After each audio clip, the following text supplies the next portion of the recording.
అతి శ్రేష్టమైన నామంలో మీ అందరికీ కూడా సమాధానం కలుగును గాక. ఆమేన్.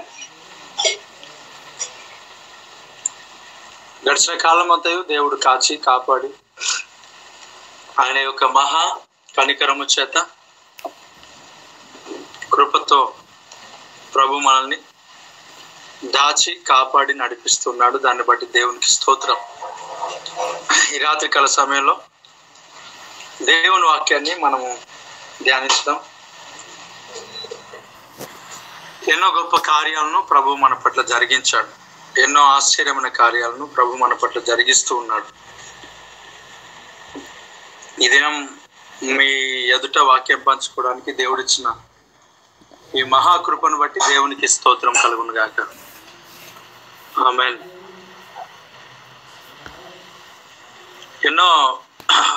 ఎంతో గొప్ప కార్యాలు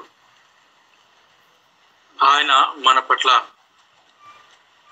జరిగిస్తూ నడిపిస్తూ ఉన్నాడు. ఆయన మేలు చేసేవాడు, ఆయన ఆశీర్వదించేవాడు, మనల్ని బలపరిచేవాడు. ఈ రాత్రికాల సమయంలో కొన్ని మాటలను దేవుని సన్నిధిలో మనము విందాం. దేవుని వాక్యం కొరకు ఆసక్తితో ప్రభు సన్నిధానంలో వాక్యం కొరకై ఆసక్తితో ఎదురు చూస్తూ ఉన్న అందరికీ నా హృదయపూర్వక వందనాలు నేను తెలియజేస్తున్నాను. దేవునికి స్తోత్రం. ఇక్కడ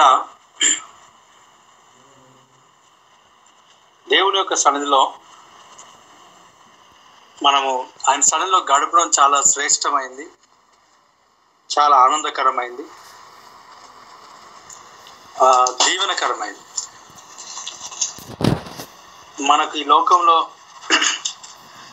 ఆయన సన్నిధిలో ఉండే ఆ కృప భాగ్యము మరలా ఇక్కడ కూడా మనకు దొరకదు. దేవుని సన్నిధిలో ఉండే ఆశీర్వాదాలు చాలా గొప్పవి. దేవుని సన్నిధిలో ఉండే దీవెనలు చాలా గొప్పవి.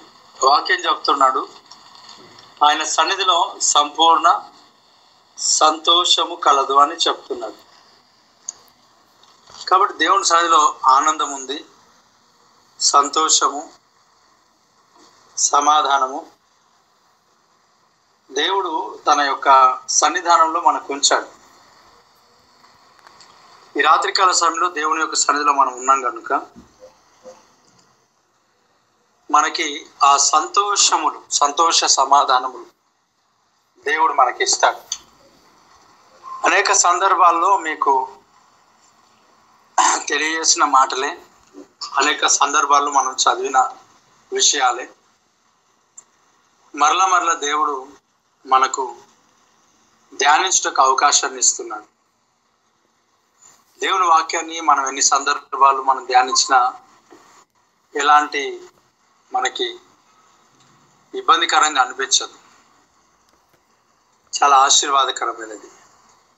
దేవుని వాక్యం ప్రతిదినం కొత్తదిగా మనకు కనబడతా ఉంది, నూతనమైనదిగా కనబడతా ఉంది. ఈ పెళ్లి సీజన్ కనుక ఇంకా కొంతమంది జాయిన్ అవ్వలేకపోతున్నారేమో, అలాగే సంఘాలకు కూడా చాలామంది ఈ పెళ్లి సీజన్లో పెళ్ళిళ్ళు చేస్తున్నారు. వాక్యం చెప్తా ఉన్నది, అంచె దినంలో పెళ్ళికి ఇవ్వబడతారంట, ఇల్లు కట్టుకుంటారంట. ఇల్లు అని అంటే దైవ సంబంధమైన ఇల్లు కాదు. అలాగే పెళ్ళిళ్ళు అంటే ప్రభు రాకడ కొరకై గొర్రెపిల్ల వివాహ కొరకై సిద్ధపాటు, అంతకంటే కాదు. మరి ఏంటి అని అంటే ఈ లోకంలో తినడం తిరగడం కొరకే ప్రయాసపడుతున్నారు. ఒకరు కాదు, ఇద్దరు కాదు, చాలా మంది. ఇక్కడ కొన్ని సందర్భాల్లో కొంతమంది వచ్చి పలానా డేట్ మ్యారేజ్ ఉంది అని అంటే, ఏ రోజు అని అంటే పలానా డేట్ చెప్తారు. ఈ డేట్ సండే వస్తుంది కదా అని అంటే, అవునన్నా సండేనే పెట్టినామని అంటే, వాళ్ళకి ఏమన్నా అంటే ఎప్పుడు సండే పెడితే ఎట్లా కూర్చోరన్నా అంటే వాళ్ళు అంటారు చర్చ అయిపోయినాకనే అన్నా అని అంటారు. సరే, మళ్ళీ మీ ఊర్లో చర్చ నడుస్తుందేమో కానీ మీ ఇంట్లో చర్చకి రారు కదా. ఒకటి, వారికి ఆ చుట్టుపక్కల ఉన్న వంట వార్పులు చేసే వాళ్ళు ఉంటారు కదా, వాళ్ళు చర్చికి వెళ్ళరు కదా. రెండు, బంధువులు మీ ఊరికి రావాలా వివాహం కొరకనంటే ఎన్ని గంటలకు స్టార్ట్ అయిపోవాలా, వారికి కూడా చర్చ అయిపోయినాక బయలుదేరితే అందుతారా వివాహానికి అంటే అస్సలు అందరు. వాళ్ళేమో దేవునితో ఉన్న కనెక్షన్ని తెంపడానికి అలా పెళ్ళిళ్ళు ఏర్పాటు చేస్తున్నారు. మన వాళ్ళేమో ఆరాధనలు డుమ్మగొట్టి పెళ్ళిళ్ళు తిరుగుతూ ఉన్నారు. ఇప్పుడు పెళ్ళికి పోయేటప్పుడు ఏదన్నా అయి చచ్చిపోతే మరి పరలోకం పోతారు, నరకానికి పోతారు, మనకైతే తెలియదు దాని గురించి. మరి అంటే మీరెవరు పోతున్నారనే ఉద్దేశం నాకు కాదు. కాకపోతే నాకు వస్తాయి ఇలాంటి డౌట్స్ కొన్నిసార్లు. ఎందుకనంటే దేవుని సన్నిధిని విడిచిపెట్టి ఎక్కడైనా మనము బ్రతుకుంటామని గ్యారెంటీ లేదు కదా. ఇప్పుడు ఇలాంటి మాట్లాడితేనే చాలా మందికి ఏమనిపిస్తుంది అంటే మన దేవుడు కృప కలిగిన వాడు అనిపిస్తుంది. ఇలాంటి మాటలు ఇలాంటి నేను చెప్తున్నప్పుడు వాళ్ళకి అనిపిస్తుంది ఇవన్నీ ఎప్పుడు తిడతాడు అని అనిపిస్తుంది కొందరికి. లేదా ఇంకొంతమందికి అనిపిస్తుంది అంటే వేరే మాటలు రావా శుభకరంని అంటే, దేవుని వాక్యం స్పష్టంగా ద్వితీయోపదేశ కాండంలో మనం చూస్తే 28వ అధ్యాయంలో ఆయన వాక్యం ఆజ్ఞల ప్రకారం నడుస్తేనే క్షేమం, లేకపోతే మనకెక్కడ క్షేమం.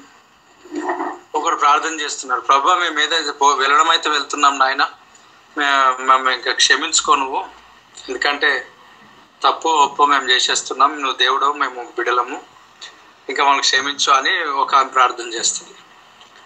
చాలా విచిత్రంగా కొంతమంది తయారైతూ ఉంటారు.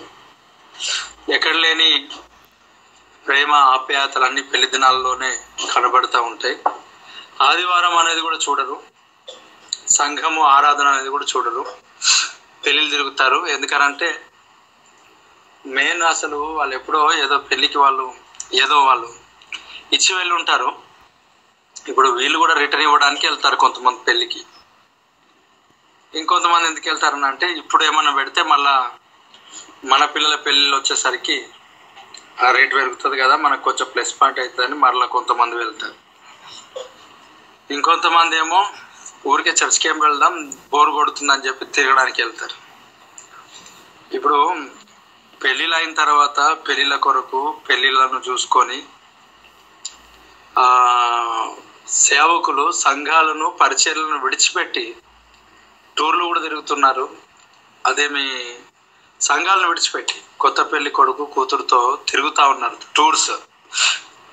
మరలా వాళ్ళకి ఏమన్నా అంటామా అంటే వాళ్ళు ఏమంటారు అంటే, మేము చర్చికే పోయినాము అని అంటారు. నువ్వు నడిపించే చర్చ్ కాదు కదా, అంత దూరంలో ఉన్న చర్చే కదా అని అన్నట్లుగా చాలా అంచె దినాల్లో భయంకరమైన స్థితిలో ఉన్నాం. సేవకులు కూడా సంఘాలను వదిలేసి పెళ్లి కూతురు పెళ్లి కుమారుడితో కొన్ని చర్చెస్ ఉంటాయి బండ గుర్తుగా, అంటే నడుచుకుంటూ వెళ్ళేవి, అక్కడికి వెళ్ళి మేకలు బలి ఇచ్చేవి. యేసు ప్రభు ఆల్రెడీ బలి అయినాడని మర్చిపోయి పాత నిబంధనలో ఏదో వారికి అచ్చొస్తుందేమో అనుకొని ఒక్కటి చేస్తే ఆ ధర్మశాస్త్రం అంతటిని వాళ్ళకి ఫాలో అవ్వడం వల్ల కాదు కాబట్టి యేసుక్రీస్తు ప్రభు మన కొరకు బలియాగం అయినాడనే సత్యం మర్చిపోయి, అదే రక్తపోక్షణనే పాప పరిహారార్థ బలి అని అనుకొని యేసు ప్రభును మర్చిపోయి మేకను కోస్తే మరి పూర్తిగా దాన్ని ఎలా కాల్చాలా, ఎలా మనం తినాలా అనే దాన్ని కూడా చూసుకోవాలా. వస్త్రాల విషయంలో అలాగే గడ్డపు ప్రక్కల విషయంలో ప్రతిదీ కూడా చూసుకోవాల్సి వస్తుంది. ఇవన్నీ మర్చిపోతారు. కేవలం కత్తిరించుడు కోయడం మాత్రమే వారికి తెలుసు. కోయాలా, కొత్తింటి మీద చల్లాలా, అలాగే పెళ్లి విందులో అనగా కొన్ని ప్లేసెస్కి వెళ్తారు కొంతమంది నడుచుకుంటూ పాదయాత్ర లాగా. దాంట్లో పాస్టర్స్ కూడా ఇన్వాల్వ్ అవ్వడం, ఆత్మీయులు కూడా ఇన్వాల్వ్ అవ్వడం చాలా బాధాకరం. దీంట్లో ఇంకొందరు అంటారు, ఏమయ్యా ఇలా చేసినావు అంటే, లేదన్నా ఎంత ప్రయత్నించినా కుదరలేదు అని. ఒక వాక్యం చెప్తుంది, ఒక్క నీతి మంత్రులు ఉంటే ఆ పట్టణాన్ని దేవుడు నేను కాపాడుతానన్న. ఆ ఇంట్లో 2 భక్తులు ఉన్నారు నామకార్థకంగా ఒప్పుకోలేని వారు. అయినా ఆ పట్టణాలలో వారు ఇంకా ఆచార సంబంధమైన ప్రక్రియలు చేస్తున్నారు. నిజంగా దరిద్రత వారికి ఏమంటారు చాలా విపరీతంగా దాపురించిందని మనం చెప్పుకోవచ్చు. ఈ అంచె దినాల్లో వాక్య ప్రకారం నిలబడే వారు ఎంతమంది? మనం అనుకుంటాం చాలా లైట్ తీసుకుంటాం. మనం ఒక్కరు నిలబడితేనే మనం ఒక్కరమే. ఆనాడు ఒక్కరు స్టెఫెన్ నిలబడ్డాడు, ఆనాడు పేతురు నిలబడ్డాడు, పౌలు నిలబడ్డాడు. ఆనాడు ఒక్కడు అరిమత్త యోసేపు నిలబడకపోతే ఈరోజు ఈ పరిస్థితులు వేరే ఉండేవి కదా. కాబట్టి నువ్వు ఒక్కనివే, దేవుడు అనేక గొప్ప కార్యాలు జరిగిస్తాడు. మరి ఒక్కతే నిలబడింది కాబట్టి ఒక్కరా ఇద్దరా అని కాదు ఆలోచించేది. మనము తిట్టిన ఎలాంటి విషయాలు మనకు మాట్లాడినా ఖచ్చితంగా ఒక్కరముగానే మనం నిలబడాలా. దేవుడు తద్వారా కలిగించే దీవెనలు చాలా గొప్పవి. ఇప్పుడు ఏజ్ అయిపోయిన తర్వాత ఎవరైనా సమర్పణ కలిగి ఉంటారు, దాంట్లో పెద్ద విశేషమేం లేదు. యవన కాలంలో కాడి మోయట నరునికి మేలని వాక్యం చెప్తా ఉంది. కాబట్టి యవన కాలం అని అంటే కొంతమందికి యవన కాలం 40 సంవత్సరాలు, కొంతమందికి 50 సంవత్సరాలు కూడా యవన కాలమే ఉంటారు అట్లాగా హెల్తీగా. కాబట్టి యవన కాలంలో నరుడు కాడి మోయట మేలు, అది మోపింది యెహోవా అని అంటారు. ఇప్పుడు అంటారు కొంతమంది, ఇప్పుడే అంత భక్తిగా ఎందుకు అట్లా అలాంటి బట్టలు అలా వేసుకున్నావు, పెద్ద ముసలోళ్ళలాగా, ముసల్దాన్లాగా, ముసలోళ్ళలాగా అని అంటారు. ముసలోళ్ళు అయినాక ఎలాగైనా అది భక్తి చేసినా చేయకపోయినా అది భక్తిలాగానే అనిపిస్తుంది. మరి యవన కాలమే దేవునికి అప్పగించడం అవసరం కదా.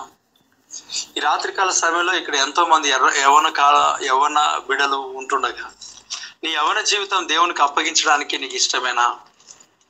నీ యవన కాలం ముందు కాడి మోయట నరునికి మేలని వాక్యం చెప్తుంటుండగా నువ్వు దేవుని యొక్క సన్నిధిలో దేవుని యొక్క భారాన్ని నువ్వు మోయడానికి ఇష్టపడుతున్నావా?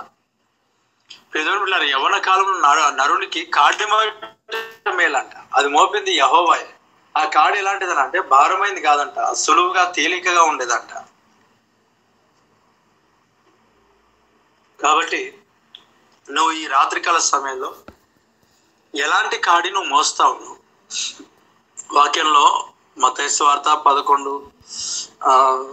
11:28 చెప్తాడు, భారం మోసుకుని వచ్చిన సమస్త జనులారా నా యుద్ధకు రండి, నేను మీకు విశ్రాంతిని ఇస్తాను అన్న తర్వాత అక్కడ చెప్తాడు, నేను సాత్వికుడును దీన మనసు గలవాడును అని చెప్తూ నా కాడి మీరు మోసుకునండి, ఇది తేలికగాను సులువుగాను ఉన్నదని అంటాడు.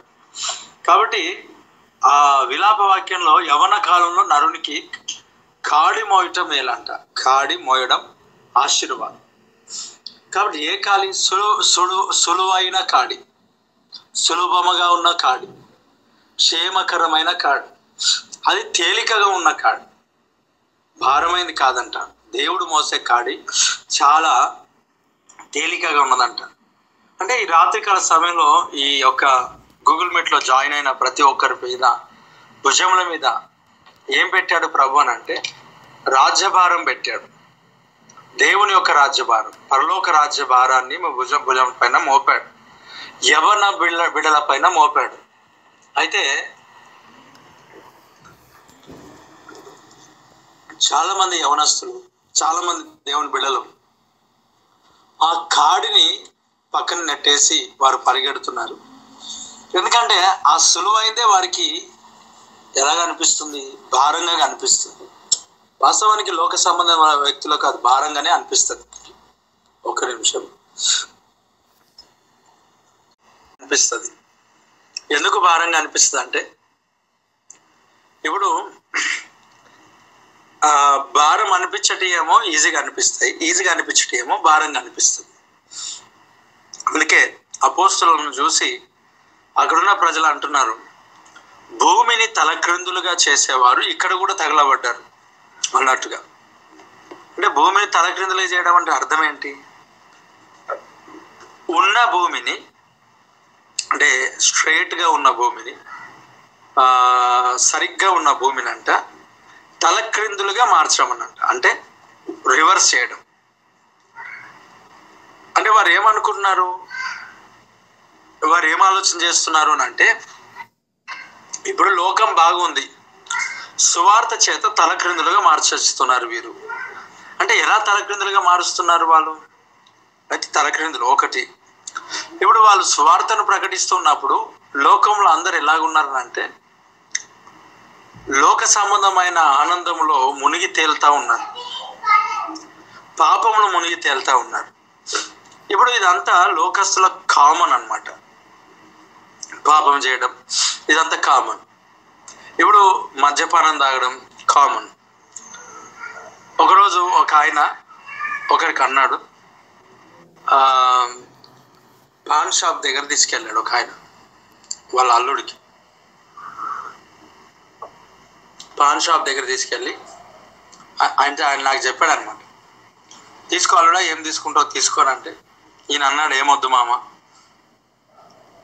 కనీసం పాన్ అన్న తీసుకోవాలడా, స్వీట్ పాన్ అయితే అది కూడా వద్దు మామ, సిగరెట్ తాగను, గుట్కా తినను, జర్దా తినను, పాన్ అయినా తీసుకో కనీసం, వద్దు మామ. మరి ఏ అలవాటు లేదా? ఏ అలవాటు లేదు. అప్పుడు ఆయన అంటాడు వాళ్ళ మామ, మనిషి అన్నాక ఏదో ఒకటి అలవాటు ఉండాలి, మరి ఇలా ఉండడం ఏంటి అని అన్నాడు. అంటే ఇప్పుడు ఆయన దృష్టిలో ఈయన ఏమంటే మనిషి కాదనమాట అర్థం. బాప్తిసం తీసుకున్నాడు, అన్ని మానేశాడు, దానికి ముందు అన్ని అలవాట్లు ఉన్నాయి. బాప్తిసం ఎప్పుడైతే తీసుకున్నాడో వాటిని అన్ని మానేస్తే ఇప్పుడు అంటాడు మనిషి అన్నాక ఏదైనా ఒక అలవాటు ఉండాలి. అంటే ఇప్పుడు అర్థం ఏంటి అని అంటే ఆయన దృష్టిలో ఈయన మనిషి కాదని. అంటే ఆయన దృష్టిలో మనుషులు ఎవరునంటే సిగరెట్ తాగేవాడు, పొగాకు తినేవాడు, మద్యపానం సేవించేవాడు. ఇప్పుడు మనకు వాళ్ళు ఎలా కనిపిస్తారనంటే కుక్కకు మద్యపానం పోస్తే తాగుతూ, కుక్కకి జరదా పెడితే తినదు, గుట్కా పెడితే తినదు, వామిటింగ్ చేస్తుంది, మద్యపానం తాగదు.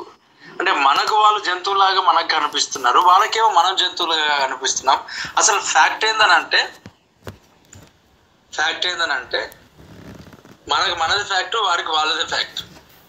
అలాగా భూమిని తలక్రిందులుగా చేసే వారు ఇక్కడ వచ్చారని అంటే అర్థం ఏంటనంటే భూమి బాగుంది, మనుషులు బాగానే ఉన్నారు, తినచ్చు, త్రాగొచ్చు, పెళ్లికి ఇచ్చు, పెళ్ళాడచ్చు, ఇల్లు కట్టుకోవచ్చు, సంతోషంగా సుఖశాంతులతో ఉన్నారు, బాగానే ఉన్నారు. ఈ బాగున్న వాళ్ళకి మారండి అని చెప్పేసి వారి జీవితాలను మార్చేస్తూ ఉన్నారు. మనుషులు అన్నప్పుడు ఏదో ఒక అలవాటు ఉండాలా, ఏ అలవాటు లేకుండా వీళ్ళుగా తలగబడ్డారేంటి? అందుకొరకే భూమిని తలక్రిందులుగా చేసేవారు వీళ్ళు అని అన్నాడు. అంటే ఉన్నదాన్ని రివర్స్ చేస్తున్నారన్న. అంటే వాళ్ళ ఉద్దేశం ఏంటంటే ఆల్రెడీ వీళ్ళు రివర్స్ ఉన్నారు, దేవుడు సృష్టించింది ఇది కాదు, మనం వీటన్నిటి దాంట్లో వెళ్ళొద్దంటున్నాడు దేవుడు అనేది మర్చిపోయినారు. వాళ్ళు అలవాటు పడిన ఒక పరిస్థితి ఏంటంటే ఇదే కరెక్ట్, ప్రపంచమే కరెక్ట్గా ఉన్నాం, కానీ వీళ్ళు క్రైస్తవులు రివర్స్ చేస్తున్నారు, క్రైస్తవులు రాంగ్ వే మాకు పరిచయం చేస్తున్నారని భూమిని తలక్రిందులుగా అంటున్నారు. అలాగే ప్రియులారా, దేవుడు మోపిన కాడి సులువైనది అయినప్పటికీ కూడా మరి మోస్తున్న వారికి అది ఎలా కనిపిస్తుంది అంటే భారమైనదిగా కనపడుతుంది.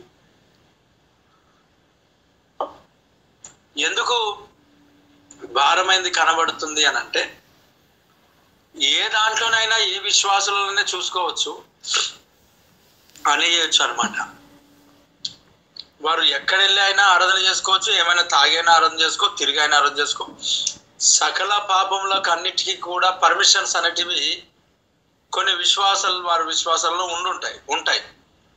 అందును బట్టి పెద్దగా వారికి ఏం ఆటంకం అనిపించదు. ఇప్పుడు దేవుని యొక్క మార్గంలోకి రాగానే అన్ని రిస్ట్రిక్షన్స్తో కూడి ఉంటాయి. అది చేయొద్దు, ఇది చేయొద్దు, అది చేయొద్దు, ఇది చేయొద్దు. ఇప్పుడు వీళ్ళకి ఏమనిపిస్తుంది అంటే ఇవన్నీ ఎలా చేయడం? ఇప్పుడు అంత మాత్రమే కాకుండా పిలువబడిన వారు అనేకులు అయితే ఏర్పరచబడిన వారు కొందరేనంట. ఇప్పుడు కేవలం క్రైస్తవ గుంపులో ఉండడం తర్వాత సంగతి అయితే ఏర్పరచబడిన గుంపులో ఉండడం అనేది మరీ శ్రేష్టమైన గుంపు కదా. అదే ఈ గూగుల్ మీట్లో జాయిన్ అయిన నీతో ప్రభు చెప్తున్న మాట ఏమంటే ఏర్పరచబడిన వ్యక్తుల ఇక పైన కదా దేవుడు కాడి మోపేది. అంటే నీ పైన దేవుడు కాడి మోపితే నీకు సులువుగా ఉందా తేలికగా ఉందా అని ఒకసారి ఆలోచన చేస్తే, భారంగా ఉందా తేలికగా ఉందా అని అనుకుంటే భారం ఉందని చెప్తావా, తేలిక ఉందని చెప్తావా? ఇప్పుడు భారం ఉందని చెప్పి దాన్ని పక్కన పడేస్తే అర్థం ఏంటనంటే నువ్వు దేని విషయంలో కూడా సమర్పణ జీవితం అనేది కలిగి లేవన్నది మాత్రం స్పష్టం. అది సమర్పణ అనేది లేదు నీకు. అంటే దేంట్లో సమర్పణ? దేనిలోనైనా సమర్పణనే. ప్రియదేవుని పిల్లారా, చాలా మంది జీవితాలు సమర్పణ అనేది ఉండరు. సమర్పణ అనేది చాలా మంది జీవితాలు సమర్పణతో నింపబడి ఉండరు. సమర్పణ అనేది చాలా గొప్పది. పాట పాడమంటే ఎవరైనా పాడతారు, వాక్యం చెప్పమంటే ఎవరైనా చెప్తారు, లేక కొంతమందిని ఆరాధనకు నడిపించమంటే ఎవరైనా నడిపిస్తారు.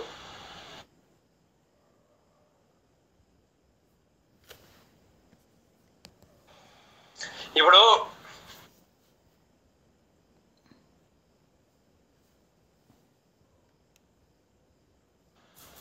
చూడండి పిల్లరా, దేవుని యొక్క సన్నిధానంలో అనేక మంది జీవితాలు ఎలాగుంటున్నాయి. ఈ మధ్యకాలంలో మనం చూస్తూ ఉంటుంటే కొన్ని ప్రేయర్ సెల్స్ ఉంటాయి, కొన్ని యూత్ మీటింగ్స్ ఉంటాయి, లేక కొంత మందిరాలు, చర్చెస్ వాక్యం చెప్పే వారే ఉండొచ్చు. వీళ్ళు మనం చూస్తున్నప్పుడు కొంతమంది స్త్రీలు, కొంతమంది పురుషులు ఎలాగున్నారంటే పిల్లారా, వాళ్ళు అన్ని వేళ్లకు రింగులు పెట్టుకుంటున్నారు. తర్వాత నెయిల్ పాలిష్ దొరకకపోతే రేడియమ్స్ కూడా పెట్టుకున్నారు వేళ్ళకి. ఇప్పుడు తర్వాత హెయిర్ కటింగ్ వాక్యం చెప్తా ఉంది, జడలు అల్లుకొనుటయు అనే వాక్యం ఉంది. ఇప్పుడు వీళ్ళకు ఏం అర్థమైందనంటే జడలు అల్లుకోవడం పాపం అనేది అర్థమైంది. ఈ అర్థమైన వాళ్ళు ఏం చేస్తున్నారంటే విర్రబోసుకుంటున్నారు. ఇప్పుడు మనం ఏం చేయాలి, దీనికి ఏమని చెప్పాలా? ఎంత దారుణం కదా ఇది. ఇప్పుడు ఆ వెంట్రుకలు ఎలా విరబోసుకుంటున్నారనంటే కనీసము వెనుక కన్నా వదిలేయచ్చు కదా అని అంటే అప్పుడప్పుడు 2 ఈకలు పైన కొల్లి ముందుకు వస్తూ ఉంటాయి, ఊపుతారు, వెనకకేస్తూ ఉంటారు. నాకు పాత సినిమా హీరో తెలుసు, నేను సినిమాలు అప్పట్లో చూసినాను కాబట్టి. హిందీ సినిమాలో ఒక పేరు చెప్తాను, ఆయన పేరు పాత సినిమాలు ఇప్పుడు కాదు, నాకు అప్పుడే గుర్తున్నాయి. అజయ్ దేవ్గన్ అని ఒక వ్యక్తి. ఈ అజయ్ దేవ్గన్ ఒక వ్యక్తి, ఆయనకు ఒక 2-3 వెంట్రుకలు చుట్టూ తిరుగుతాయి మొత్తం రౌండ్. ఇప్పుడు చూడండి, వాక్యం పాటలు పాడేటప్పుడు ఒక 5-6 ఈకలు ఇట్లా కిందకు వస్తుంటే దాన్ని బయటికి చెక్కుని క్లిప్ కూడా వేయరు. మరి పాటలు పాడుతూ ఉంటారు, ఎవరిని చూడదామని, ఎవరిని మెప్పిద్దామని. మరి ఇలాంటి వారికి ఏమని అంటారు అంటే ఇది కాడి. మరి సులువైందా భారమైందా అంటే ఖచ్చితంగా భారమైంది. అలాంటి కాడి పక్కన పెడదాం అనుకుంటున్నారు. ఏమన్నా అంటే వీళ్ళకి కదిలించామని అనుకోండి. ఇప్పుడు ఈ కొంగు విషయం అయి చాలా ఇబ్బందికరమైన పరిస్థితిలోనికి వెళ్ళి, అంటే ఈరోజు పోయిన వారము హీలింగ్ సర్వీస్, ఈ వారం కరెక్షన్ సర్వీస్.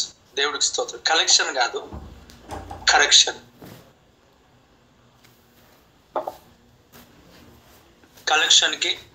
కరెక్షన్కి తేడా ఉంది. కలెక్షన్ అంటే మరి చాలా వస్తాయి. కలెక్షన్ అంటే ఒకటి డబ్బులు కలెక్ట్ చేయడం, లేక 1-2 వైర్లు అతుక పెట్టడం కూడా కలెక్షనే అంటారు. కనెక్షన్ ఇప్పుడు కలెక్షన్ కాదు, కరెక్షన్ కాదు, కనెక్షన్ కాదు. ఇది కరెక్షన్ అంటే మనల్ని సరి చేసుకోవటం. ఈ వారం ఖచ్చితంగా మనం సరి చేసుకోవటం. అంటే ఈ మాటలు మీరు వింటున్నారు అని అంటే ఖచ్చితముగా శ్రేష్టమైనవి. ఎందుకనంటే నువ్వు ధనుడు. ఎందుకు చెప్తున్నా ఈ మాట అంటే, ఇలాంటి బోధ అనేది సాధారణంగా అందరికీ వెళ్ళదు కదా.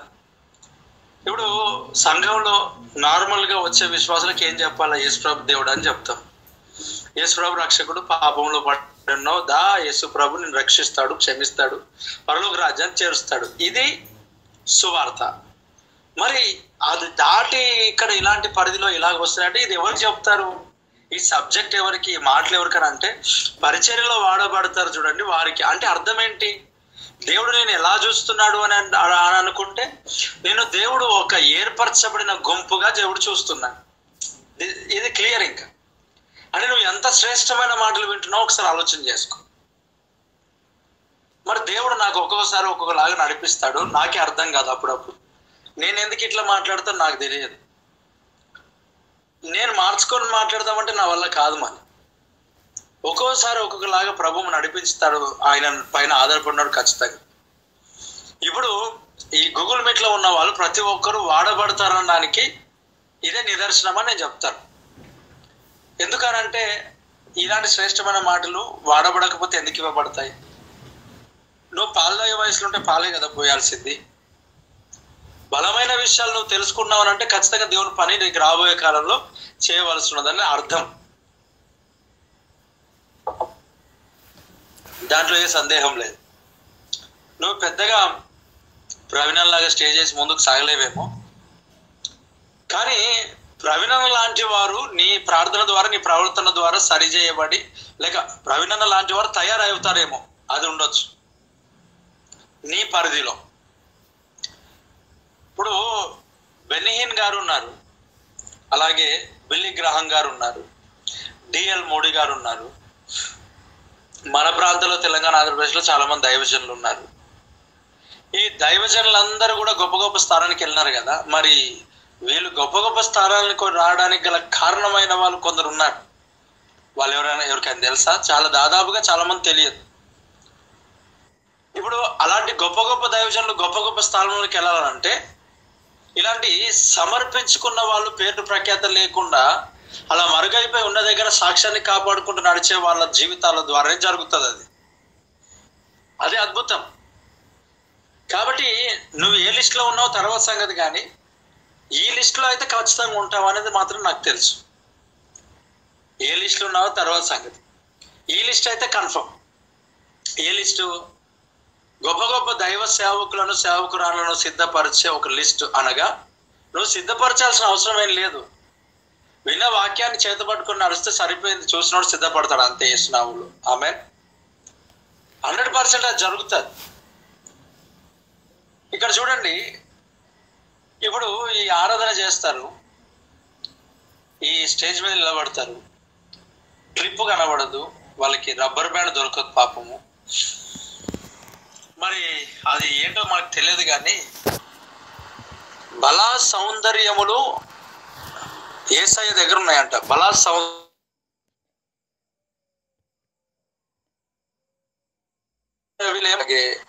ఇంకేమంటారు, మెన్స్ తర్వాత లేడీస్ బ్యూటీ పార్లర్. నేను చూసాను కొంతమంది ప్రార్థన చేస్తున్నది సిస్టర్స్, కొంతమంది heal right now Jesus. Correct, అది మంచి మాటనే. కానీ అట్లా అన్నప్పుడల్లా ఆ వెంటకలు ముందుకు వస్తున్నాయి. ఇప్పుడు ఏమన్నా అంటే విమర్శించడానికి నువ్వెవరంటే, అవును నేనెవరు, నేనెందుకు విమర్శిస్తాను? విమర్శించను, నాకు సంబంధం లేని విషయం. వాళ్ళ దగ్గరికి వెళ్ళి తప్పు చేస్తున్నావు అని నేను చెప్పను.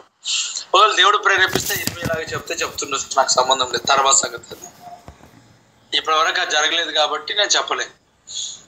కానీ ఇప్పుడు నేను విమర్శిస్తున్నాను అంటారా? ఇప్పుడు వాళ్ళ పేరు చెప్పి నువ్వు వాళ్ళ ఫలానా ఆమె అని చెప్పట్లేను కదా. మరి నేను ఏం చేస్తున్నా? విమర్శించడం కాదు ఇది, పేర్లు పెట్టి చూపించడం కాదు ఇది. మరి నేను ఏం చేస్తున్నాను అంటే, నీ జీవితము అలాగ వెళ్ళకూడదని నేను దేవుని యొక్క సన్నిధిలో ముందే ఆ పత్తి చేలలో మందు కొట్టే విధానం ఏదైతే ఉంటుందో, ఆ పెసరు లేకపోతే కందిపప్పు లేకపోతే శనగపప్పు ఏదైతే ఉంటుందో దానికంతా మందు కొట్టం. వాక్యము మరలా అలాంటివి జరగకుండా రాకుండా ముందే వ్యాక్సినేషన్ అనేది చేసేస్తున్నా. దేవుడికి స్తోత్రం. కాబట్టి నువ్వు అంగీకరించాలి వాక్యాన్ని ఖచ్చితంగా. ఇప్పుడు చూడండి, పాట పాడుతున్నారు బాగానే, హల్లెలూయా అంటున్నారు బాగానే, ఆ ఎంటకలు అన్నీ ముందుకు వచ్చేస్తే నోట్లలోనికి వచ్చేస్తూ ఉన్నాయి, ముఖం కనపడతలేవు. మరలా ఇంకో మాట చెప్తాను, జుట్టు బాగానే వెనకాల అన్ని కట్టుకుని బాగానే ఉన్నారు, కానీ ఆ ఒక 5-6 ఎంటకలే ఆ రబ్బర్ బ్యాండ్లకి వెళ్తలేవు. వెళ్ళకపోతే మొత్తమైన కట్ చేయొచ్చు కదా. అసలు కట్ చేసిందే సగం ముందుకు రావడానికి. సరే, ఆ కట్టింగ్స్ లో మళ్ళీ రౌండ్ తిరగాలి మళ్ళీ ముందుకు వచ్చేసి. ఇప్పుడు వీళ్ళని చూడాలా, వాక్యం వినాలా? ఈ వాక్యం వినాలంటే మరి వీళ్ళని చూడాలి. ఇదేం పరిస్థితి, పంచాయతీ మనకు తెలియదు కదా. ఇప్పుడు నేనెందుకు ఇవన్నీ ప్రస్తావిస్తున్నానంటే, యవన కాలంలో కాడి మోయట నరునికి మేలు, దేవుడు మోపాడు. అది సులువుగా ఉన్నది, తేలికగా ఉన్నది. కానీ ఇది భారం అనిపిస్తుంది కొంతమందికి. ఎందుకు భారం అనిపిస్తుంది అని అంటే, వారి జీవితంలో కొన్ని ఆశలు, ఆశయాలు, కోరికలు చచ్చిపోలేవు కాబట్టి భారం అనిపిస్తుంది. చావాలి కదా మరి. ఇప్పుడు దేవుని వాక్యంలో క్రీస్తుతో పాటు మృతి చెందితేనే కదా నువ్వు జీవించబడతావు. మళ్ళీ చావడం అనేది లేనప్పుడు ఎలా జీవిస్తావు? నీకు చావు అనేది లేదు కదా శారీరకంగా, మరి ఎలా జీవిస్తావు? ప్రియ దేవుని బిడ్డలారా, ఈ దినాల్లో చాలా అంటే చాలా.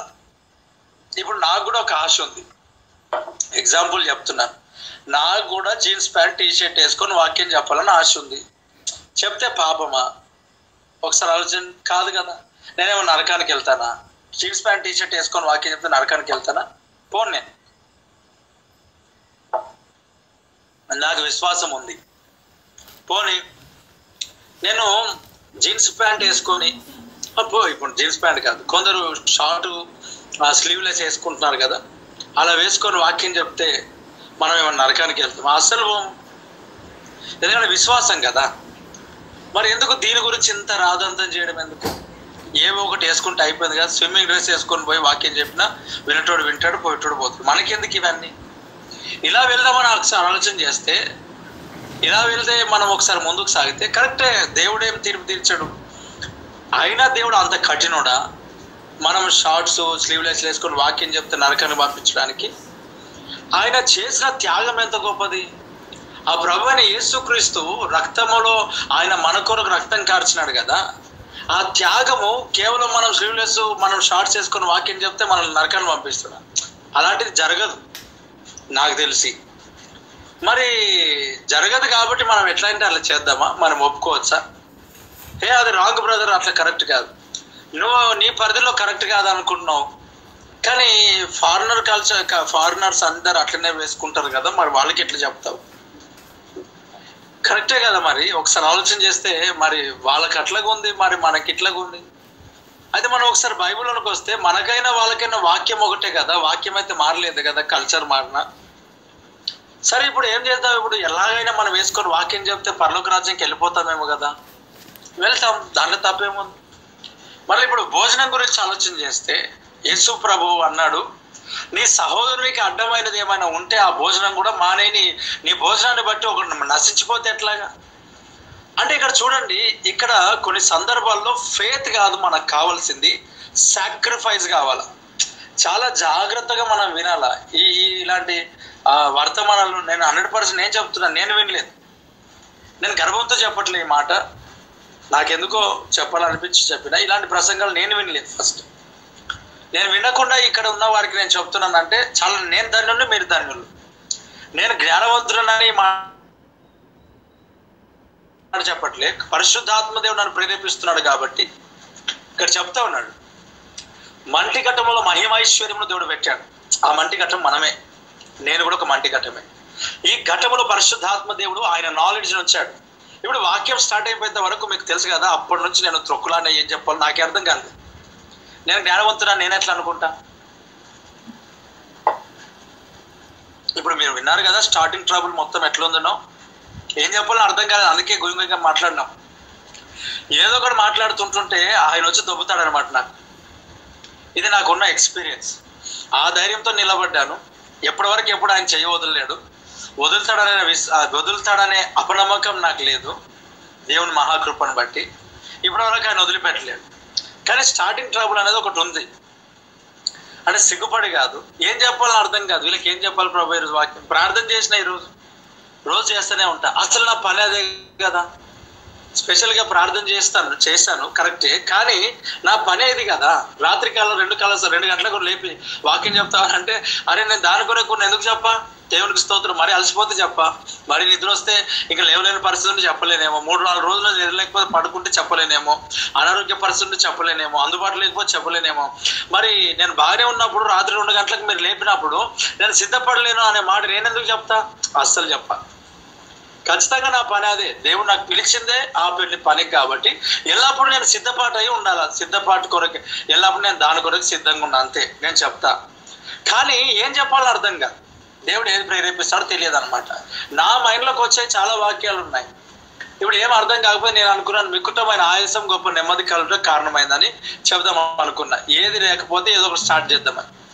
కానీ పరిశుద్ధాత్మ దేవుడు ఇలాగ నడిపిస్తే మనం ఏం చేస్తాం? ఖచ్చితంగా దేవుడు నడిపింపే. ఇప్పుడు జాగ్రత్తగా ఆలోచన చేయండి. భోజనం గురించి నీ సహోదరునికి భోజనం అడ్డం ఉంటే భోజనం మానేయమన్నాడు ఆయన. అట్లాంటే నాకు చాలా అడ్డంగా ఉన్నాయన్నా అవన్నీ చెప్పొచ్చా నన్ను? ఒకసారి చెప్పని మాట్లాడితే, నువ్వు గుండు కొట్టుకుంటేనే నాకు వాక్యం వింటా, నీవు మీసాలు పెంచుకుంటేనే నేను వాక్యం వింటా, నువ్వు జీన్స్ ప్యాంట్ టీషర్ట్ వేసుకుంటే నేను వాక్యం వింటా, నువ్వు లేకపోతే అదేమంటారు రెవరెండ్ 22 పక్కకు పెట్టుకుంటేనే నేను వాక్యం వింటా, లేకపోతే వినను. అంటే ఇప్పుడు ఇలాంటి ఒక మాటలను బట్టి వీరిని బట్టి నేను ఇవన్నీ మానుకోవాలా? అక్కడ వాక్యం చెప్తుంది, ఇంకో మాట చెప్తా, మూర్ఖుల ఎదుట ముత్యాలు పందుల ఎదుట ముత్యాలు వేయకూడదంట, మూర్ఖుల నోట్లో నోరు పెట్టొద్దంట. ఈ మూర్ఖమైన ప్రశ్నలకు మూర్ఖమైన వ్యక్తుల దగ్గర మూర్ఖత్వం కలిగి పందులలాగా ఉన్న వీళ్ళ దగ్గర నేను ఎందుకు ముత్యాలు వేస్తా? అసలు అయ్యా మరి ఎవరి దగ్గర వేస్తా ముత్యాలను అంటే, నిజముగా భోజనం బట్టి ఒకడు అడ్డపడుతున్నాడా? రైట్, నేను భోజనాన్ని మానేస్తా. అది నేను తినే ఆహారపు అలవాటు ఏదైనా సరే, ఒక ఎగ్జాంపుల్ చెప్తున్నా, నాకు అలవాట్లేదు, నాకు కప్పలు తినే అలవాటు మీకు లేదనుకుందాం. మీకు కప్పలను బట్టి దేవునికి దూరం అవుతానంటే కప్పలు నేను మానేస్తా. మీరు అనుకున్నారు ఎక్కడైనా కప్పలు తిన్నాను? అస్సలు తినలేదు. దేవుడికి స్తోత్రం. అయినా కప్పలు నేను తింటా, నేను చైనాకి వెళ్ళలేదు. ఇక మాట చెప్తాను, జైరాబాద్ నుంచి సరౌండింగ్స్తో దాటిపోలేదు. అంటే ఒకప్పుడు పోయినాను కానీ ఈ మధ్యకాలంలో పోలే. ఒకప్పుడు అంటే ఎప్పుడు 2012, 2011, 2010 తమిళనాడు వరకు వెళ్ళేసి వచ్చినాం. కానీ వాక్యం చెప్పడానికి కాదు, వినడానికి. అదొక అద్భుతమైన ఆశ. వాక్యం చెప్పడానికంటే ఈ లోకల్ హైదరాబాద్ ఈ ప్రాంతాలు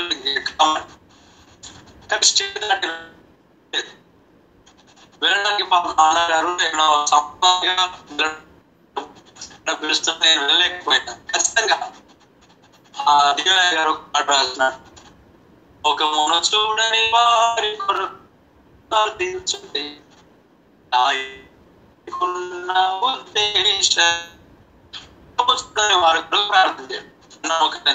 చేస్తా ప్రార్థన సమస్యగా ఈరోజు ప్రార్థన చేస్తాను. దేవుడు అద్భుతం చేస్తాడు, ఖచ్చితంగా నడిపిస్తాడు. జగపతి నేను ఆంధ్రప్రదేశ్ పోయే లోపల అన్ని స్టార్ట్ చేస్తున్నామంలో నేను నమ్ముతున్నా. చూడండి, కప్పలు ఇప్పుడు మనము ఆహారమే మానుకోమన్నాడు. సహోదరునికి ఆహారం మానుకుంటూ మాట చెప్పులు చూస్తారు, చేస్తే వస్త్రాలు చూస్తున్నారు, స్టేజ్ అయితే ఏమంటారు ఇది నెయిల్ పాలిష్ అన్ని చూస్తున్నారు. దేనికి కూడా దాని వెనకాల ఉన్న భాగాలను వెతకరు కానీ, అనగా దాని వెనకాల ఉన్న మ్యాటర్ వెతకరు కానీ, ఈ కొంగు విషయంలో మాత్రమే అప్పుడు అపోసరైన పౌరు ఎందుకు చెప్పాల్సి వచ్చిందో అని దాని గురించి ఇంకా స్టార్ట్ చేస్తాం. ఇప్పుడు ఒక మాట ఏమనంటే, వేసుకుంటే అయిపోయింది కదా, అక్కడ సమస్య పోయింది. మాకు సమానత్వం, మహత్వం, మీయత్వం ఎట్లా ఏమన్నా దేవుడు పక్షపాతి కాదు, సమానం ఇచ్చాడు. కానీ శారీరకంగా కొన్ని దేవుడు నియమ నిబంధనలు పెట్టాడు. దాన్ని మనం అంగీకరించాల్సిందే, దాన్ని మనం ఖచ్చితంగా పాటించాల్సిందే. దాన్ని మనం పాటిస్తేనే మన ప్రభును మహిమపరచినట్లు. ప్రతి వాడును ఏ పిలుపుని బట్టి పిలువబడ్డాడో దాంట్లో నమ్మకంగా ఉండమని దేవుని వాక్యం చెప్తుంది. ఇప్పుడు కొంగు వేసుకోమని క్లియర్ గా చెప్పింది. అది ఎందుకు చెప్పబడింది, ఏం చెప్పబడింది, అవన్నీ తర్వాత సంగతి. ఎవరికి చెప్పబడింది, ఏం చెప్పబడింది, దాన్ని తర్వాత సంగతి. అన్న అట్లంటే మీ పిల్లలను బండకేసి కొట్టమన్నారు, అది కూడా చేయాలన్నా? అదే అని నేను అంటున్నా. పందులు ఎదుట ముత్యాలు నేను అయ్యా, మూర్ఖుల నోట్లో నేను నోరు పెట్టా. ఈ మూర్ఖమైన ప్రశ్నలకు నేనేం చెప్పాలా? ఇప్పుడు ఏమనంటే అది ఆత్మీయార్థం వేరంటే మళ్ళీ ఇది కూడా ఆత్మీయార్థం ఉండొచ్చు కదా అంటే, నువ్వు నాకు అర్థం అయిపోయింది, నువ్వు కొంగేసుకోకూడదని ఫిక్స్ అయిపోయినావు, నీకు నేను వాక్యం చెప్పలేను, నాకు చేతగా. ఇలాంటి మూర్ఖమైన వాదన కలిగిన వారికి మనం ఏం చెప్పగలుగుతాం? అర్థమవుతుంది కదా, హృదయంలో ఏం చేయాలనో అర్థమవుతుంది కదా, ఎలా నడుచుకోవాలని అర్థమవుతుంది కదా, ఎలా ముందుకు సాగాలనో కనీసం అన్నం కూర తిన్నోనికి జ్ఞానం అనేది ఉన్నది కదా, అర్థమవుతుంది కదా. ఇది పక్కన పెడితే పరిశుద్ధాత్మతో నింపబడిన వ్యక్తికి అర్థమవుతుంది కదా, ఆత్మ నడిపింపు అర్థమవుతుంది కదా, ఆత్మ బోధన అర్థమవుతుంది కదా, ఆ దేవుడు ఏ బోధిస్తున్నా అర్థమవుతాడు కదా. అందుకే దావీదు భక్తుడు ప్రార్థన చేస్తున్నాడు, ఏమని? దేవా, నీ ధర్మశాస్త్రమునందు ఆశ్చర్యమైన సంగతులను నేను చూస్తున్నట్లు నా కనులు తెరవము అని అంటాడు. అంటే కొంతమంది కనులు మూసుకుపోయినాయి, ఆ కనులు నేత్రాలు తెరవబడాలా, ఆ హృదయాలు తెరవబడాలా. అమ్మ ఇది కొరింథీయులకు రాసిన పత్రికలో ఉంది. భోజనములు బట్టి అడ్డుగా ఉంటే రైట్ చెల్లెలు పెట్టినారు. దేవుని స్తోత్రం. God bless you. చూడండి, మన జీవితాల్లో ఎలాగున్నాం పరిస్థితి, ఇలా మూర్ఖంగా మాట్లాడే వారికి మనం ఏం చేస్తాం? దేవుడు చెప్తారు కొన్ని సామెతలలో 2 లైన్లు ఉన్నాయి. ఆ 2 లైన్లు కూడా సేమ్ మాట. ఏమన్నా తెలుసా? చెప్తాను వినండి. 1, మూర్ఖుల నోట్ల నోరు పెట్టకూడదని. 1 మరలా తర్వాత మూర్ఖుల నోళ్ళు ముయ్యాలని చెప్తారు మరలా అక్కడ. అంటే అది నేను ఇప్పుడు దాంట్లోకి వెళ్ళలేను. నేను ఎందుకు ఈ విషయాలు చెప్తున్నాను అంటే, కొంతమంది చూడండి, దేవుని యొక్క సన్నిధానంలో కేవలం స్త్రీల గురించి అని కాదు, నేను పురుషుల గురించి కూడా నేను మాట్లాడుతున్నాను. వారి యొక్క వస్త్రధారణ, వారి యొక్క హెయిర్ స్టైల్, వారి యొక్క మాటలు ఏమన్నా అంటే విశ్వాసం అనేస్తారు. ఏమన్నా అంటే దేవుడు పైవేశాన్ని లక్ష్య పెట్టలే అంటాడు. దేవుడు నిన్నెంత ప్రేమిస్తున్నాడు, ఎదుటి వాడిని కూడా అంత ప్రేమిస్తున్నాడు. నీ విశ్వాసం ఏమంటాడు దేవుడు వాక్యంలో? నీ విశ్వాసం నీ దగ్గర ఉంచుకో, అంతే. నీ విశ్వాసము ఇతరులకు హాని చేసేటట్లు ఉండకూడదు. ఒక మాట చెప్తా, నీ విశ్వాసము బిల్డింగ్ మీదకి వెళ్ళి దూకితే కూడా పడాలనుకున్నావు, right, very good, God bless you. అలాగని చెప్పి అన్న నా విశ్వాసం అన్నా నేను ఎట్లా తిరిగినా కూడా దేవుడు నన్ను రక్షణలో నడిపిస్తాడు, నన్ను పరలోక రాజ్యానికి తీసుకెళ్తాడు, అది నా విశ్వాసం అన్నా, నువ్వు నాకెందుకు ఇలాంటి వాక్యం చెప్తున్నా అంటే నేను ఏమంటున్నానంటే, నువ్వు సంఘము, నువ్వు ప్రార్థనలు, ఆరాధనలు అన్నీ మానేసి మరేం చేస్తావు? ఏం లే, ఇంట్లో కూర్చో, నీ విశ్వాసం నీకు ఇష్టం వచ్చినట్టు చేసుకో, దేవుడు లెక్క అడిగినప్పుడు అప్పుడు చూసుకుందాం. ఇప్పుడు అన్నిటి దగ్గరకు వచ్చి వాక్యం విని మరలా ఈ వాక్యాలన్నీ రాంగ్ అని నువ్వు రైట్లు వేసుకుంటూ నువ్వు మార్కులు వేసుకుంటూ వెళ్ళిపోతే నువ్వెక్కడ పరలోక రాజ్యానికి వెళ్తావు? ఏదైతే నువ్వు వింటున్నావో, ఏదైతే చెప్పబడుతుందో లోబడి ముందుకు సాగు, దేవుడు దీవిస్తాడు. నేను చెప్పొచ్చేది ఏంటంటే, ఈ గూగుల్ మీట్లో ఉన్న ప్రతి ఒక్కరు దైవ ప్రణాళికలో ఉన్నారనే మాట నేను చెప్తున్నా. ఆఫ్టర్ ఆల్ ఈ లోక సంబంధమైన ఒక జాబ్ కొరకు నువ్వు వెళ్తే గడ్డం గీసుకుంటావు, ఎంటకలు సరి చేసుకుంటావు, అన్ని రకాలుగా బాగానే వెళ్ళి ఇంటర్వ్యూకి అటెండ్ అయిపోయి నిలబడితే యు ఆర్ గ్రాంటెడ్ అంటే ఎంతో హ్యాపీగా వచ్చి ఉదయకాలం లేవగానే టై, బూట్లు అన్నీ వేసుకొని వెళ్తావు. అంటే దేవుని సేవ, దేవుని పరిచర్య ఈ లోక సంబంధమైన జాబ్ కంటే దారుణంగా తయారైందా? అలా చూస్తున్నావా? అంటే ఏమన్నా అంటే మై డాడీ, మా తండ్రి, నా తండ్రి అంటే నీ తండ్రి అయినా, నీ ఇంట్లో ఉన్న నీ తండ్రి అయినా చినిగిపోయిన బట్టలు వేసుకుంటూ ఊరుకుంటాడా? ఒకసారి చూడు, 1000 రూపాయలు తీసుకొని పోయి చినిగిపోయిన బట్టలు వేసుకుంటారా? తన్నడా నిన్ను? నన్ను తన్నడా? ఖచ్చితంగా కదా. మన జీవితాలు, మన తల్లిదండ్రులు అలా ఊరుకుంటారా? మరి ఈ లోక సంబంధమైన తల్లిదండ్రులే మనకి ఇలాగున్నా మనల్ని మంచి మార్గంలో నడిపించాలని ప్రయత్నం చేస్తే, దైవ సేవలో నిలబడదామనే ఆలోచనలో నీవు ఉన్నప్పుడు మరి కాడి మోయాలి కదా, సులువుగా ఉన్నది కాడి మోయాలి కదా. సమర్పణ లేదు కాబట్టి కాడి బరువు అనిపిస్తూ ఉంది. ఇప్పుడు సమర్పణ లేదు కాబట్టి కప్పిపెట్టడానికి ఎన్నో వాక్యాలు, ఎన్నో గ్రంథాలు, ఎన్నో కామెంటరీలు చదివి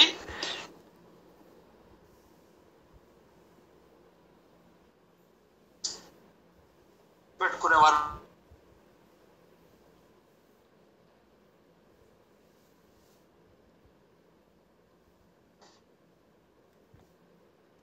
మీరు బాయిలో ఉన్నట్లున్నారు, మేము అవుట్ ఆఫ్ లో ఉన్నట్లున్నామని అంటే నీ అవుట్ ఆఫ్ జ్ఞానం మాకెందుకు? దేవుడు మాకిచ్చిన జ్ఞానం అవుట్ ఆఫ్కి వెళ్ళమని చెప్తా ఉన్నాడు. అక్కడిది మాకెందుకు? అసలు నువ్వు పూర్తిగా వాళ్ళు మాట్లాడినట్లు కొంచెమైనా ఇంగ్లీష్ మాట్లాడతావా? అసలు రానే రాదు కదా. అసలు వారు వాటర్ బాటిల్కు వాటర్ బాటిల్ అంటారు, అంటే 2 అక్షరాల్లో ముగించేస్తారు. ఇప్పుడు మనము ఖచ్చితంగా వాటర్ బాటిల్ అనాలా? అక్కడే ప్రొనౌన్సియేషన్ తేడా ఉంది కదా. మరి దేవుని సన్నిధికి వస్తే వాళ్ళకి వీళ్ళకి పోల్చుకోవడం ఏంటి? నువ్వున్న పరిధిలో, నువ్వున్న భక్తిలో నీ చుట్టుపక్కల ఉన్న వారిని బట్టి వాక్యం ఏమంటాడు? అయ్యా, వారిని సంపాదించుకున్నట్ట కొరకు. అపోస్తలుడైన పౌలు అంట గ్రీకు దేశ అందరు యూదుడై ఉన్నాడు, అందరికీ అందరిలాగా. అంటే నువ్వేమైనా తాగుబోతాయితావా? నువ్వు ఏం మళ్ళీ మనం చెప్పలేము ఇంకా వీళ్ళకి. ఇప్పుడు ఇలాగా చేస్తే వాళ్ళ జ్ఞానం ఎక్కువైపోయింది మన వాళ్ళకు. అందుకొరకే ఇలా మాట్లాడితే మనం ఏం చేయలేం. అందుకే అన్నాను, నేను పందులు ఎదుట ముత్యాలు వేసే రకంగా అయితే కాదు. నేను మూర్ఖుల నోట్లు నోరు పెట్టే వ్యక్తిని కాదు. నేనుగా దేవుడు అలా మనల్ని ప్రేరేపించాడు కదా. ఇప్పుడు దేవుని యొక్క సన్నిధిలో ఒక జాబ్కి వెళ్తున్న వ్యక్తి అంత నీట్గా రెడీ అయితే క్షౌరము చేసుకొని, మరి నీవు దేవాది దేవుని యొక్క పరిచర్యలో ముందుకు నువ్వు పిలువబడ్డావు అంతే, నువ్వు ఏర్పరచబడినావు. ఏర్పరచబడిన దాంట్లో ఎట్లా ఉంటారు చూడండి. నార్మల్ జాబ్స్ వేరే ఉంటాయి, ఎయిర్లైన్స్ జాబ్స్ వేరే ఉంటాయి. ఎయిర్లైన్స్ లో అన్ని కరెక్ట్ ఉండాలి కదా. మరి నువ్వు ఎయిర్లైన్స్ కదా, నువ్వు పైన తిరిగేటో నువ్వు కింద ఉన్నోడిని కాదు. నువ్వు పక్షిరాజు వల్ల పైకి ఎగిరేటోనివి.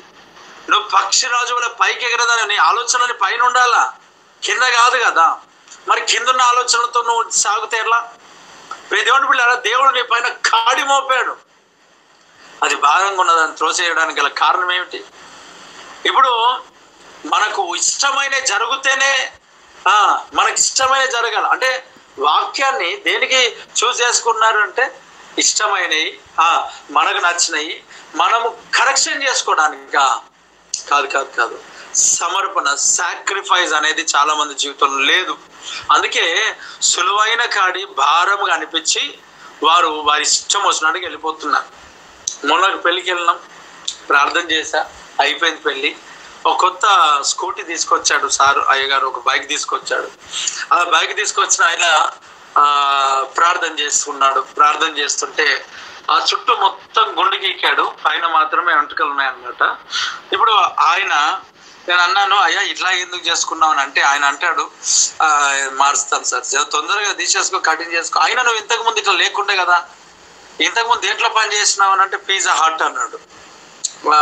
నేను చాలా హట్ అయిపోయినా. ఇప్పుడు పిజ్జా హట్ లో పని చేస్తే నిజంగా వాళ్ళు బాగానే ఎంటకలు కానీ, నేల్స్ కానీ, లేకపోతే అది ఎక్కడ కూడా చాలా నీట్గా ఉన్నాడు. ఇప్పుడు రోడ్ల మీద తిరిగే పని వచ్చింది అనమాట ఆయనకి, అందుకొరకే అట్లా చేసుకున్నాడు. చూడండి, ఒక ఫుడ్ సప్లై చేసే ఒక పిజ్జా హట్ ఏదైతే ఉందో దాంట్లో పనిచేసేటప్పుడు ఏమో కరెక్ట్గా ఉన్నాడు. అంటే ఎప్పుడైనా సరే గుర్తుపెట్టుకోండి, ఫుడ్ మనం ఇచ్చేటప్పుడు, ఫుడ్ మనము పంచేటప్పుడు మనము చాలా జాగ్రత్తగా ఉండాలి. అంటే మనం వాక్యాన్ని పంచడం కూడా ఫుడ్డే కదా, ఆత్మ సంబంధమైన ఆహారమే కదా, ఇది మన్నా కదా. ఈ మన్నా నువ్వు ఎలాగంటే అలా పంచడానికి నువ్వు ఇష్టపడితే ఎలా? దేవుని పిల్లరా, నీ ప్రవర్తన, నీ జీవితం, నీ నడవడిక, నీ యొక్క మాట తీరు, నీ యొక్క ప్రతిది కూడా మారాలి కదా. ఇప్పుడు 100% దేవుని యొక్క సన్నిధిలో కొన్ని సందర్భాలు అనుకుంటారు, నేను బాగానే ఉన్నా, బాగా కాదు, నీ ఇష్టానుసారం కాదు. ఇప్పుడు ఇక్కడ ఎన్ని బోధలు, ఎంతమంది దైవ సేవకులు, ఎంతమంది దైవ సేవకురాళ్ళు, ఆ దైవ సేవకురాళ్ళు అనబడుతుంది. కొందరు ఇప్పుడు ఏమైనా మనం మాట్లాడితే పూర్తిగా వెళ్ళిపోయి కృపకు ముడిపెడితే ఏం మాట్లాడతారు చెప్పండి? ప్రతిదానికి కృపకు ముడి పెడతారు, ప్రతిదానికి విశ్వాసానికి ముడి పెడతారు. ఏమన్నా అంటే దేవుడు పైవేశాన్ని లక్ష్య పెడతలేరు అని అంటూ వాళ్ళ ఇష్టాలు, వాళ్ళ ఆశయాలన్నీ నెరవేర్చుకుంటూ ఇతరులను దేంట్లోకి నడిపిస్తున్నారు. దీన్ని చూస్తే బాధ అనిపిస్తుంది. అయ్యో నేను ఓవర్గా అనుకుంటున్నామో అని కూడా భయం అవుతుంది. ఎంత భయం అయినా నోరు మాత్రం ఆగదు. అదొక సమస్య ఉన్నది నాకు. చెప్పకుండా ఆగొచ్చు కదా. అరే ఎందుకు కొట్టుకే లేనిపోయిన దానికి మనం ఇట్లా మాట్లాడి మనం ఎందుకు శాపాన్ని తెచ్చుకుందామని అనుకుంటా. అని ఎంత అనుకున్నా కూడా నోరు ఉంచుకుంటుంది. మరి ఇది ఇప్పుడు ఏమంటారు అంటే నేను తిట్టట్లేను, పొగడట్లేదు, మరి మీరే ఆలోచన చేసుకోండి. ఏం చెప్పాలి వీళ్ళకి? మరి ఒకసారి ఆలోచన చేయండి. నేను అన్న మాటలు మీకు అర్థం కావట్లేదు. ఒకటి, ఏమన్నా కానీ దేవుడు కృపగల, ఎస్, ఎవరు కాదన్నారు. ఇప్పుడు ఏమన్నా అంటే నేనే నీతిమంతుల్లాగా అయిపోతాయి. ఇప్పుడు నేనే నీతిమంతుల్లాగా ఉండకూడదు అని అంటే ఇలాంటివి నా కంటికి కనబడకూడదు. ఇలాంటివి నా కంటికి కాదు, మీ కంటికి కూడా కనిపిస్తూ ఉంటాయి. మరి ఏం చేద్దాం? దీనికి పరిష్కారం ఏంటి? ప్రతివాడు నాకున్న విశ్వాసం అని, ప్రతివాడు దేవుని కృప అని, దేవుడు భూతద్దం పెట్టి చూస్తే ఎవరు నిలవలేరు. అవును కరెక్టే, ఎవరు కాదన్నారు దాన్ని. ఇప్పుడు నేనన్నా దానికి ఏమన్నా అంటున్నా, అది కరెక్టే కదా. మరి అంత దారుణంగా ఏదో తప్పుగా అన్నట్టుగా ఆలోచనలు ఎందుకు వస్తాయి మనకి? అంటే రాకూడదు కదా. చూడండి పిల్లరా, ఎంత దారుణంగా తయారైపోయింది. ఒకసారి ఆలోచన చేస్తే ప్రతిదాన్ని కృపకు ముడిపెట్టేసి, ప్రతిదాన్ని విశ్వాసానికి ముడిపెట్టేసి, ప్రతిదాన్ని దేవుడు పైవేశాన్ని కాదు లోపలనే చూస్తాడు అనే దానికి ముడిపెట్టేస్తే, ఇప్పుడు ఇలా మాట్లాడుతున్న వాళ్ళందరూ మళ్ళీ విమర్శకులు. ఇప్పుడు నేను విమర్శించినట్టు అనిపించిందా? నేను ఏం మాట్లాడుతున్నాను? ఇప్పుడు వాళ్ళు ఏదైనా ఉండని ఏమైనా చేసుకో, మాకు సంబంధం లేదు. కానీ వాస్తవం ఇది, దేవుని వాక్యం. ఇప్పుడు ఈ ఆలోచనతో విన్నారు కదా వాక్యం. ఈ కోణంలో మీరు ఒకసారి విన్నారు కదా, ఏమనిపిస్తుందో ఒకసారి ఆలోచన చేయి. సమర్పణ కలిగి జీవించాలని ఆశపడతలేదా దేవుని బిడ్డలారా? అవును, మొబైల్స్ కొనడానికి మనకేమో విశ్వాసం, పెద్ద పెద్ద ఫోన్ మనం కొంటాం, పర్లేదు. దేవుని పని కొరకు కోట్ల రూపాయల విలువగా చేసిన దాన్ని కూడా మనం తీసుకోవద్దు. కేపాల్ గారు విమానం పైన తిరుగుతున్నారు, దేవునికి స్తోత్రం, అది ఉండాలి. దేవుని సేవకుని కాకపోతే ఇంకెవరికి ఉంటుంది? ఎందుకంటే ఒక ఆత్మ రక్షించడం అని అంటే నార్మల్ విషయం ఏం కాదు కదా, పర్లేదు. నేనేమన్నానంటే ఇప్పుడు అలా ఇష్టానుసారంగా తిరిగిపోయి దేవుని కృప, విశ్వాసం, దేవుడు దయ చూపించడానంటే మరి సమర్పణ మరి ఎక్కడ పోవాలా? ఈ సమర్పణ సాక్రిఫైస్ అనేది మన జీవితంలో లేకుండా మరి ఎలా దేవుడు దీవించాడు, ఆశీర్వదించాడు? ఎందుకు ఇలా మాటలు? ఇవి రాంగ్ కదా. చాలా మంది జీవితాల్లో దేవుడు దీవించాడు బ్రదర్, దేవుని కృప బ్రదర్, దేవుడు బ్రదర్, అంత దేవుడు బ్రదర్, ఓకే, ఇదంతా ఓకే. నేనేమంటున్నాను, ఆయన పని కొరకు సాక్రిఫైస్ ఏం చేశావు? సమర్పణ ఏం చేసావు? దేవుని కొరకు ఏం సమర్పించుకుని ఉన్నావు? దేవుని కొరకు ఏం డెడికేషన్ చేసి ఉన్నావు? యవన కాలంలో కాడి మోయటం నరునికి మేలంట, అది మోపింది యవ్వనునంట. ఆ కాడి సులువుగా తేలికగా ఉన్నదంట.